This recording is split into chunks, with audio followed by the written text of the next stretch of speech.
Week 1 is in the books, and Jets fans got their first look at Justin Fields as the new quarterback of the franchise. In his debut, Fields looked sharp, the offense had rhythm, and for once his team felt dangerous on the ground and through the air.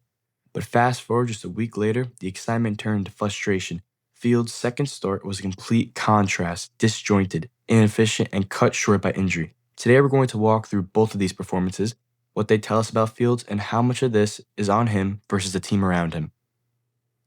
Fields came into the season with plenty of questions. Could he finally take that next step? Could he settle into a system that maximizes his dual threat skill set? And could the Jets' supporting cast be enough to give him a fair shot? These questions didn't get answered in these 2 weeks, but they give us a clear picture of what might be the highs and lows. In week 1 against the Steelers, Fields delivered one of the most promising games of his career. He finished 16 of 22 for 218 yards, tossing a passing touchdown and added 2 more on the ground. He looked confident in the pocket, delivered the ball on time, and used his legs strategically instead of out of desperation.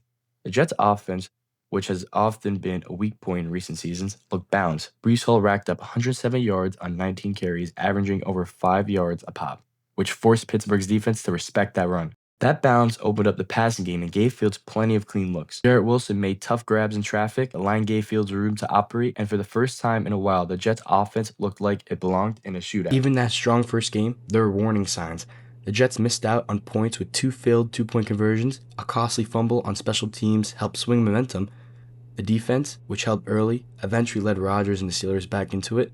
Still, the overall vibe was clear. Fields looked like a quarterback you can win with, and the Jets had an offensive identity to build on. Then came week 2 against the Bills, and it was the exact opposite. Fields struggled right from the opening snap. He completed only 3 of 11 passes for 27 yards.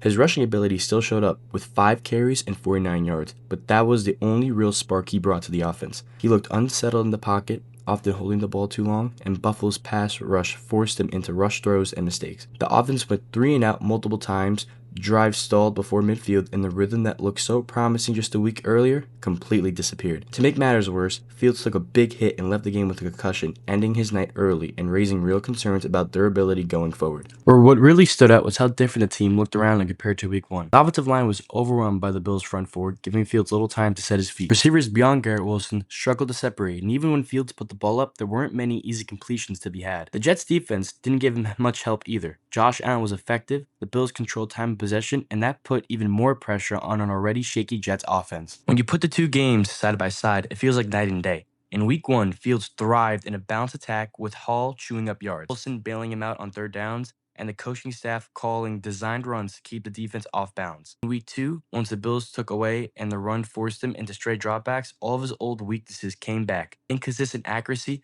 late reads, and the inability to keep the offense on schedule when protections break down. The contrast is the story of his career so far. Flashes of what he can be paired with long stretches of inconsistency. There are a few reasons for the drop-off. The most obvious is the quality of the opponent. Buffalo's defense is a completely different level from Pittsburgh's.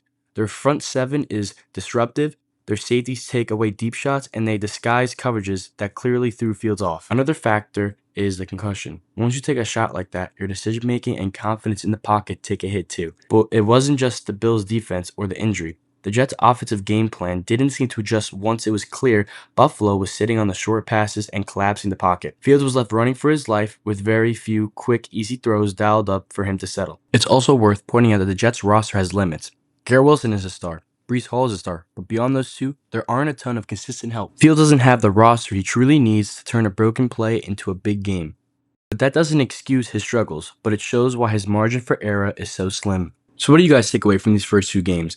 Week 1 showed what the ceiling looks like. If the Jets stay balanced, protect Fields just enough, and keep him healthy, Fields can make plays and keep this team competitive. Week 2 showed the floor. When protection breaks down, the run game disappears, and he has to play from behind. Fields is still the same inconsistent quarterback we've seen in the past. The challenge is now finding a way to raise that floor because no team is going to give you perfect conditions every week. Going forward, Fields has to prove he could be more consistent as a passer, especially on early downs. He has to show that he can keep the offense in rhythm without relying entirely on his legs. The Jets, for their part, need to give him more help, better protection, and more creative play calling. Defense also has to do its part, because if Fields is consistently chasing games, the turnovers and bad habits will come back. After 2 weeks, the verdict is still out. Jets fans saw both sides of Fields, the dynamic playmaker who can make you believe, and the struggling quarterback who makes you wonder if it's ever going to click. The truth is probably somewhere in the middle. His debut gave real reasons for hope. His follow-up raised the same old concerns. And now this season will be about which version shows up more often. If Fields can steady himself and the team can give him the right support, the Jets can still be dangerous. If not, this might be another long year as a Jets fan. Jets fan, what do you guys think? Was week 1 the real Justin Fields, or was week 2 the reality check? Drop your thoughts in the comments. Hit like if you enjoyed the breakdown, and make sure to subscribe for more Jets coverage and football coverage all season long. Thank you.